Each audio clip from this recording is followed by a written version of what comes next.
He's, Taylor. He was just Taylor. We all have our own vision. Keep the dream alive. I think I've always been into music.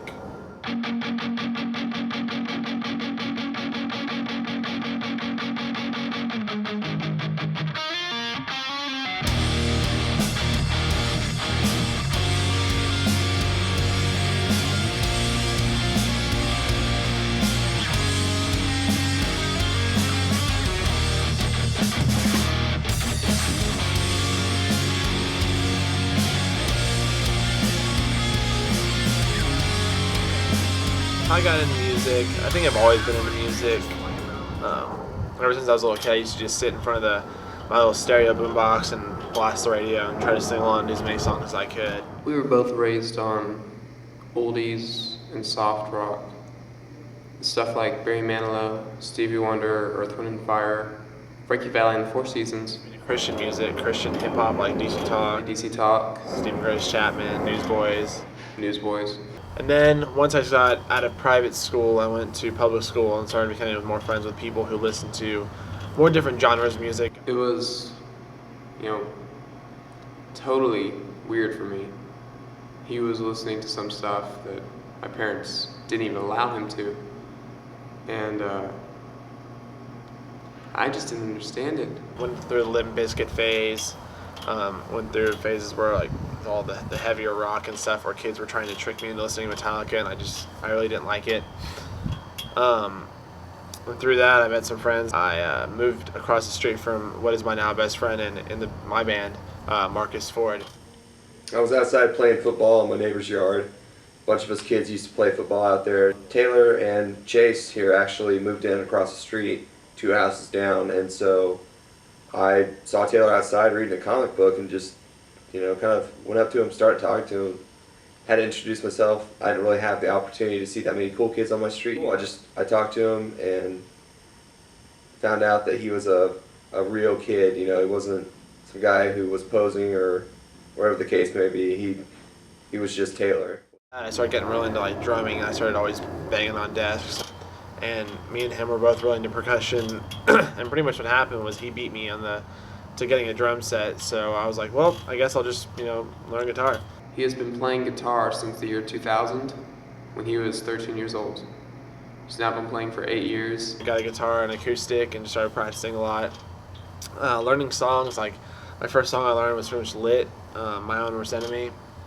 And starting to cover songs a lot. I ended up getting a drum set. I've been playing the drums for just about 8 years total, but I also wanted to join Taylor and learn these songs with guitar, so he went out and also got a Fender, I think it was like a precision bass, and then me and him started to learn songs together, and I would learn the bass riffs and he would learn the guitar riffs. We would just cover some songs. We covered Thrice a lot. Thrice and other bands like that. Creed to Mest to Newfound Glory. Like Blink-182. U2 covers, some Bon Jovi covers. Started developing my skill and just kept moving from there.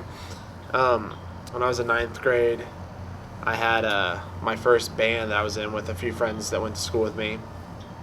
We took forever for us to come up with a band name, but we had a talent show, and that was pretty much the only performance we had. From there, I just kind of kept playing by myself for a long time, I guess developing my skill and developing what I was doing or what I was wanting to do musically. I had my first hardcore band that I played for. We were called No One Left Standing. They were a band that was actually already a band.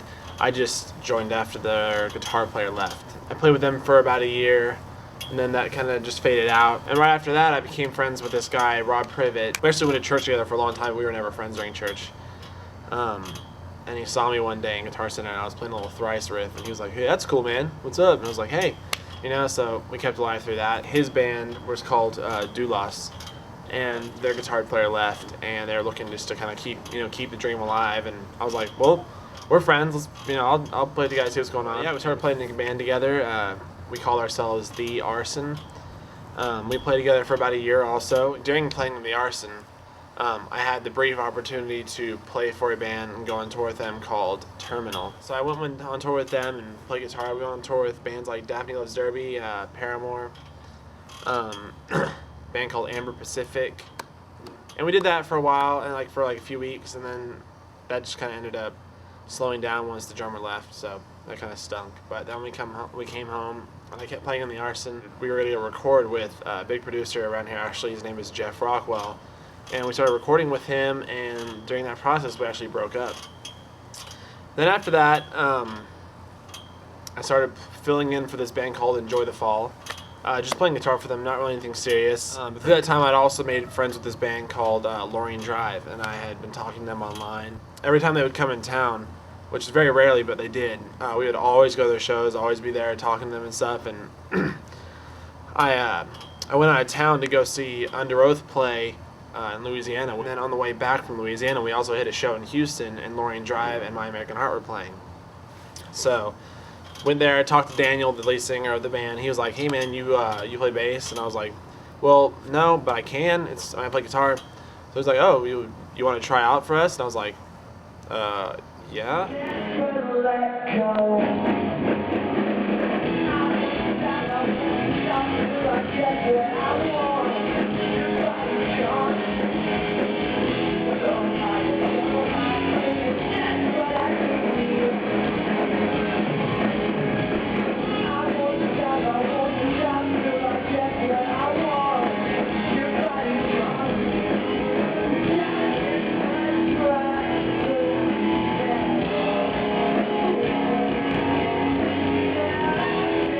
Picked me up on a tour with Acidy's Burn, Malines, and the Sons of Disaster, and Jonesetta. And I went out with them for about a month and started playing bass with them, learn all their stuff. And then they actually asked me just to stay a little bit longer and do a tour with this band called Red Jumpsuit Apparatus and Monty R.I. We got a real sweet opportunity to perform on MTV2. We were out for a total of like 3 months. You know, and I didn't get to see him for a long period of time, but so that was really hard. But he learned a lot. And he tells me all the time stories that he has and friendships that he made, and really getting an understanding of what touring is like and living on the road and getting by on a really low amount of money, but having a great time anyways. Some of the things I learned musically while I was on tour would have to be how to play more besides yourself, but play more with the band. I actually had to really focus on my timing. Bass is a very noticeable thing due to the fact that it has a lot of low end, and it's not as pitchy like guitars are. So if you mess up, it's pretty noticeable, especially to the singer due to the fact that he was the bass player before he asked me to play. So he was very, very nitpicky on what he saw was right and how I was playing. You can just do so much stuff that I never even imagined with bass. I pretty much sucked all of his knowledge that he taught me through the time and started applying it to even guitar.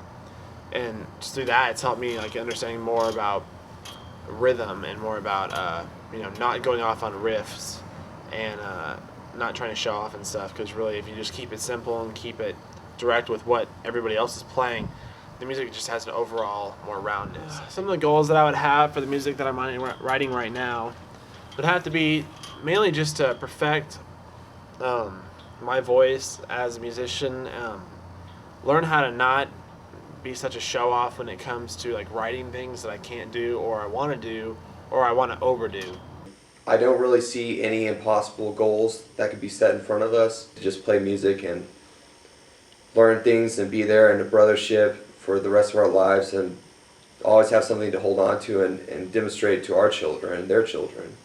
So I think expression of our own selves and of each person involved in this American beat band is very important. But to just be able to be with Taylor on this musical journey as he gets even better and better, and to help him and to encourage him, it's nothing greater.